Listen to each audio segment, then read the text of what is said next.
السلام علیکم دوستو، حضور کریم صلی اللہ علیہ وسلم کی پیدائش سے کچھ دن پہلے یمن کا بادشاہ ابراہا ہاتھیوں کی فوج لے کر کعبے کو ڈھانے کی نیت سے آیا تھا۔ ابراہا نے یمن کی دارالسلطنت سنا میں ایک بہت ہی شاندار گرجا گھر بنایا تھا اور یہ کوشش کرنے لگا کہ عرب کے لوگ بجائے کعبہ کے میرے گرجا گھر کا حج کریں۔ جب مکہ والوں کو یہ معلوم ہوا تو قبیلہ کنان کا ایک شخص غیظ و غضب میں جل بھن گیا اور وہاں کے گرجا گھر کی بے حرمتی کی۔ جب ابراہا کو یہ معلوم ہوا تو وہ طیش میں آ گیا اور کعبہ شریف کو ڈھانے کی نیت سے 60,000 کی فوج، جس میں ہاتھی بھی شامل تھے، لے کر مکے پر حملہ ور ہوا۔ اس کی فوج کے آگے کے دستے نے مکے والوں کے تمام اونٹوں اور دوسرے مویشیوں کو چھین لیا۔ اس میں 400 اونٹ جناب عبد المطلب کے بھی تھے۔ تبھی جناب عبد المطلب ابراہا کے لشکر میں مویشیوں کو لوٹانے کی مانگ کرنے کے لیے گئے۔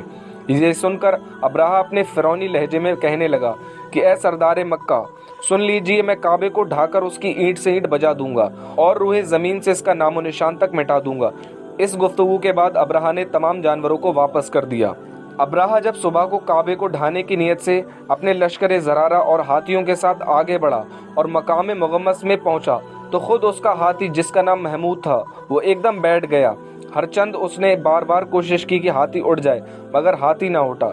اسی حالت میں قہر الہی ابابیل کی شکلوں میں نمودار ہوا اور ننھے ننھے پرندے جھنڈوں کے جھنڈ، جن کی چونچ میں اور پنجوں میں 3 کنکریاں تھیں، سمندر کی جانب سے کعبہ شریف کی طرف آنے لگے۔ ابابیلوں کے ان جھنڈوں نے ابراہا کے لشکر اور فوج پر اس زور سے سنگواری شروع کر دی کہ ابراہا کا لشکر اور اس کے ہاتھیوں کے پرکھچے اڑ گئے۔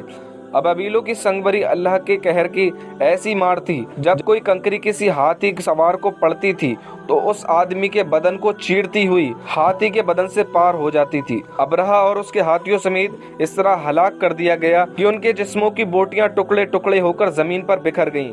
چنانچہ قرآن کریم کی سورہ فیل میں اللہ رب العالمین نے اس پورے واقعے کو بیان فرمایا ہے۔